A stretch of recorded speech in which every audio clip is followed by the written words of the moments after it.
Hello survivors and welcome to another video.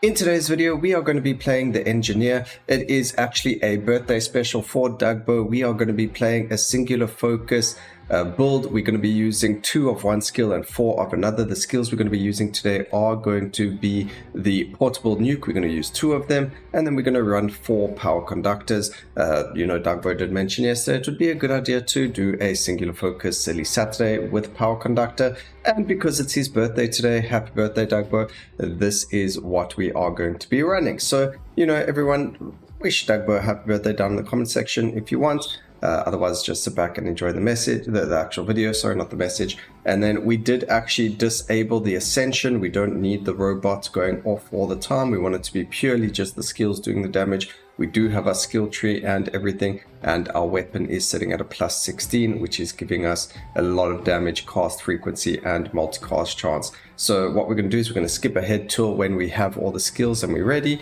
and we'll go from there. We finished the first cycle. We managed to get everything we wanted relatively quickly, but obviously I'm not going to start recording in the middle of the cycle. That's just a bit weird for me. Anyway, I didn't really explain my runes and my choices of the skills, so we're going to do that before we go into the Overlord cycle. So the runes we're running were skill inclination electric and skill inclination bomb. That allowed me to get portable nuke and power conductor a lot faster. And then we run unconventional start so that we don't have to remove any other skills. We can then also immediately start with one of these skills and get them leveling up. We then ran synergetic so that we get the electric to bomb and bomb to electric upgrades, like we did over here. Where was it? Like this infused gunpowder and so on and so forth. We then grab singular focus so that we're able to get multiple copies of both portable nuke and power conductor. And then battle proficiency, because for some weird reason the static summons get the battle proficiency bonus. I'm assuming they can get ammunition as well, and it just works really well. They get extra damage for free just from a 1-cost rune that we're using. Now the reason I used power conductor and portable nuke is actually because of Dazed and Disoriented. Power conductor produces a lot of Dazed on enemies, which means that they are going to be receiving increased critical strikes. Or we have a higher chance of critting enemies because they are dazed, and then we got disoriented, which is increasing our critical damage that gets done to the enemies, as well as the stun and devastated, which means that if we do hit them with crits, we deal more damage. So there's a lot of damage coming from the portable nukes. You can see they're on 15,000 damage already, which is massively insane.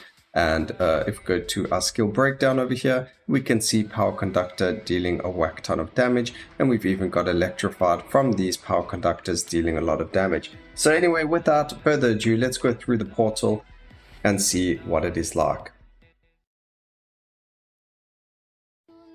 Alright, so let's get it started. We are on the hardest difficulty that you need to play the game on. It really doesn't matter going anywhere further. And playing on the Overlord cycle, as you can see, it does make it so we don't have to go sit in a corner anywhere. We can just relax over here.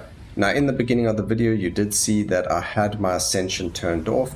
I was originally going to do this on the elementalist, and the reason I would say turn off your ascension for certain characters when you're doing silly builds like this is because let's take the ascension of the elementalist as an example.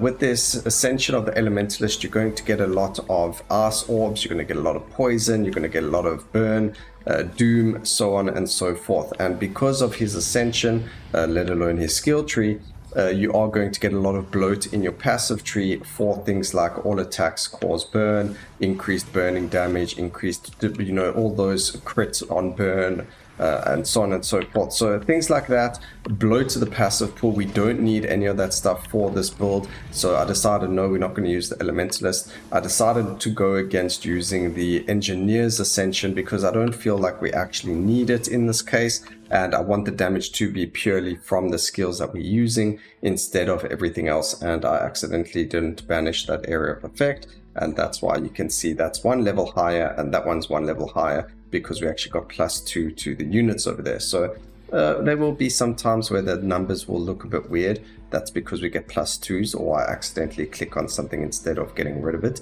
But for the better or worse, we're in a really good spot here.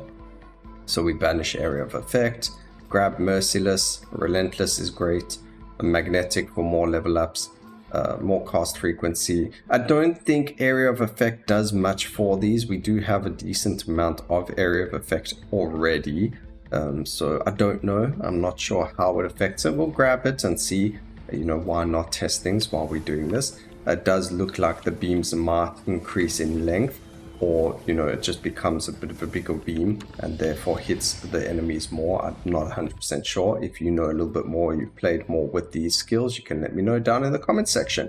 But now we're getting quite a decent amount of skill chain as well, which is really good. Going from electric to bomb is fantastic, especially with the damage, the flat damage that the portable nukes are doing.